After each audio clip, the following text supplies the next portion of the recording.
onde progressive. On parlera dans ce chapitre d'ondes mécaniques progressives, d'ondes mécaniques périodiques.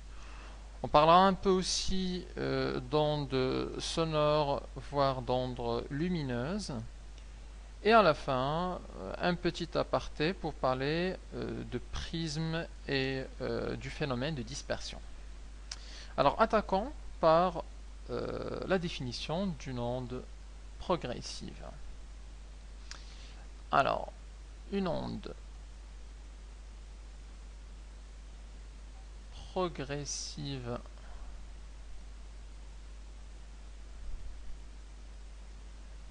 mécanique et la propagation, c'est le phénomène, on peut le définir comme le phénomène de propagation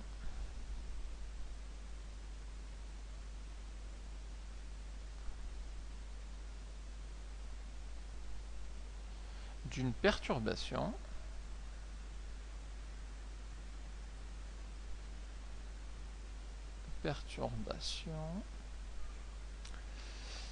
dans un milieu matériel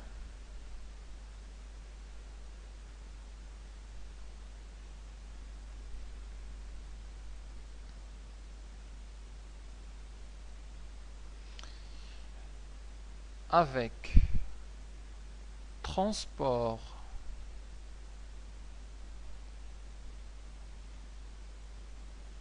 d'énergie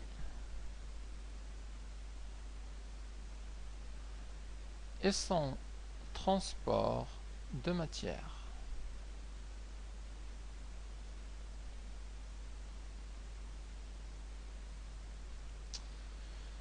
Et sans transport de matière.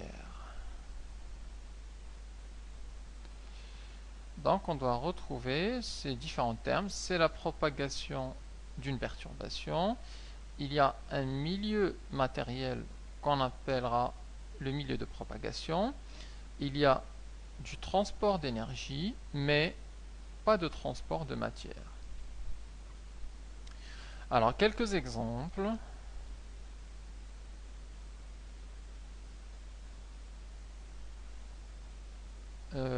Par exemple, une déformation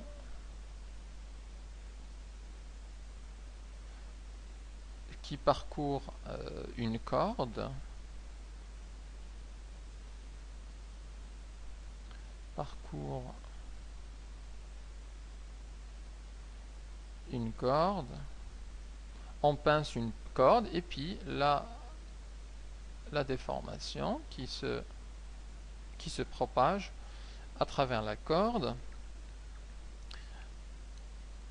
Cette onde est ce qu'on peut appeler une onde à une dimension.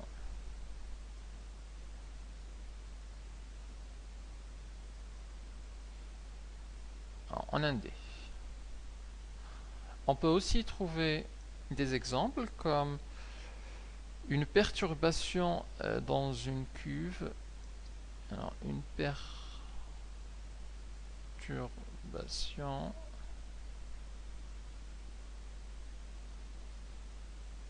dans une cuve à onde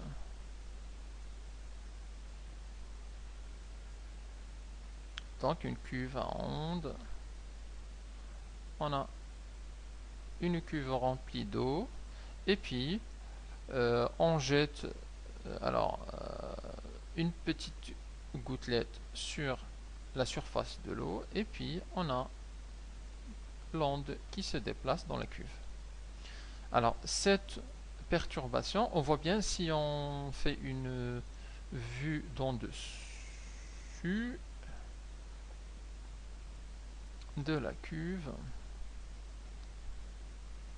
Alors on va bien voir l'onde sous forme de cercle. Et cette forme de cercle, ça veut dire qu'elle se déplace en fait dans le sens X, mais aussi dans le sens Y. En d'autres termes, en fait, c'est une c'est une onde de 2 dimensions. Donc 2D.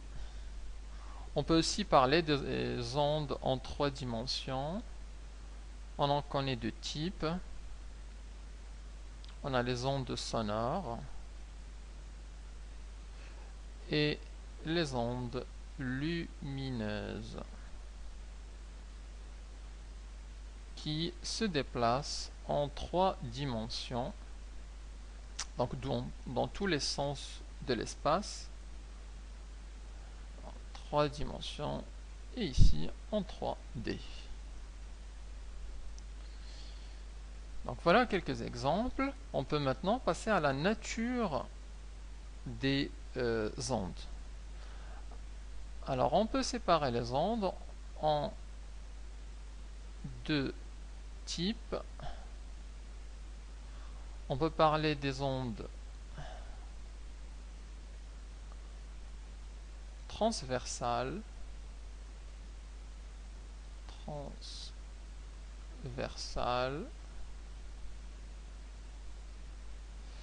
et ici des ondes longitudinales.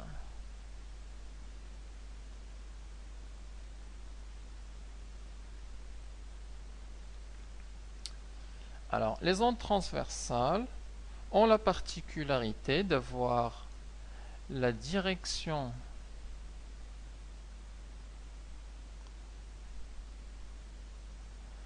de propagation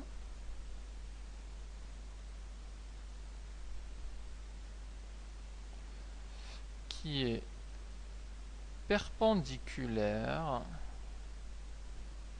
à la direction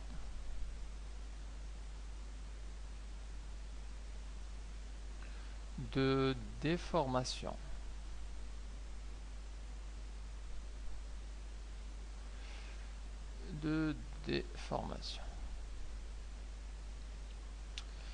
Alors, on comprend bien que si on a une déformation sur une corde, la déformation qu'on a appliquée sur cette corde, c'est qu'on l'a pincée, c'est-à-dire qu'on l'a tenue par ce bout-là vers le haut.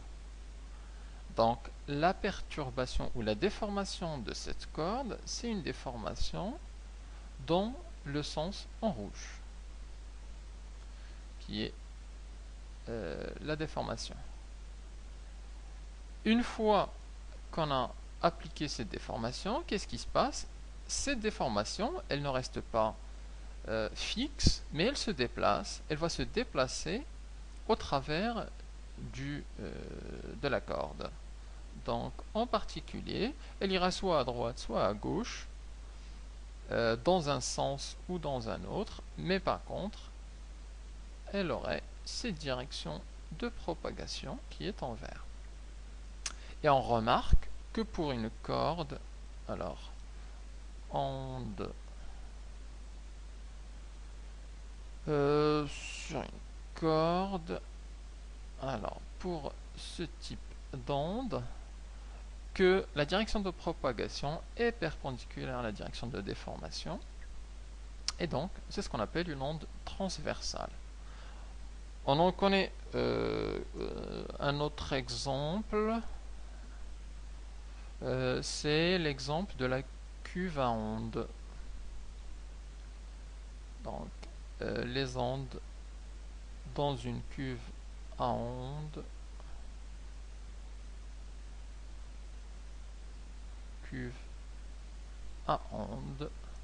sont aussi des ondes transversales. Pourquoi? En fait, lorsqu'on regarde une coupe de la surface d'eau, on voit la déformation en fait qui est comme ça. Ceci est bien évidemment la coupe. Donc on voit bien la déformation selon l'axe Y. On peut parler d'axe OY et d'axe OX. Donc selon l'axe OY, la déformation est en rouge, et selon l'axe X, il y a la propagation de la perturbation. Donc, on est bien dans le cas d'une onde transversale.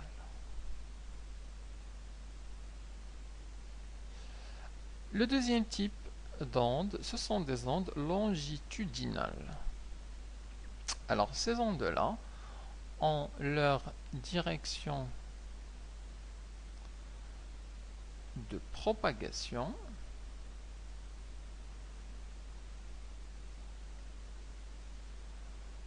qui est parallèle à la direction de déformation.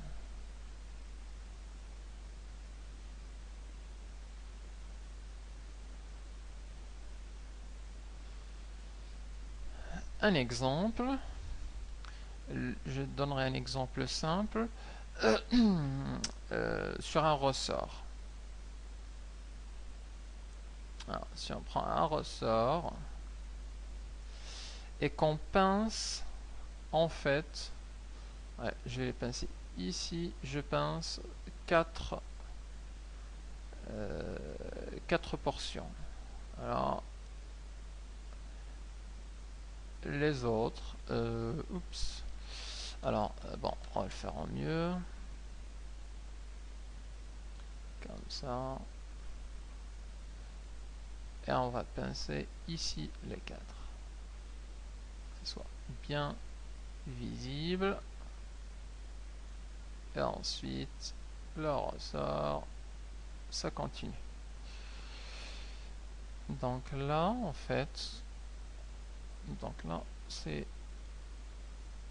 pincement. Ensuite, on relâche. Qu'est-ce qui se passe? Eh bien, ce pincement, en fait, il se déplace au travers du ressort. Et si on attend un peu, on se retrouvera avec le pincement qui s'est déplacé dans cet exemple-là. Ouais. Les quatre pinces ici, donc il s'est déplacé à droite. Et donc, on peut dire que la direction de propagation, c'est une direction selon l'axe des X, en plus la déformation, c'est-à-dire le pincement que j'ai appliqué,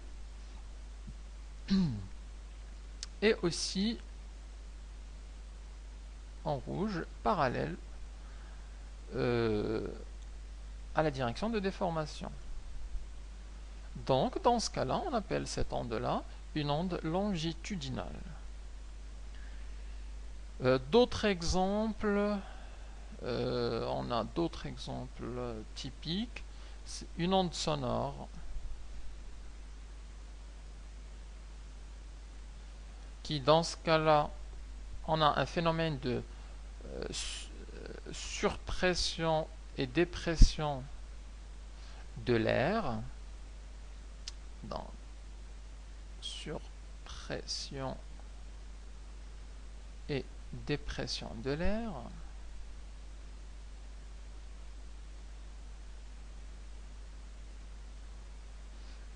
Qui donc est une onde longitudinale. On peut aussi ajouter un type d'onde sismique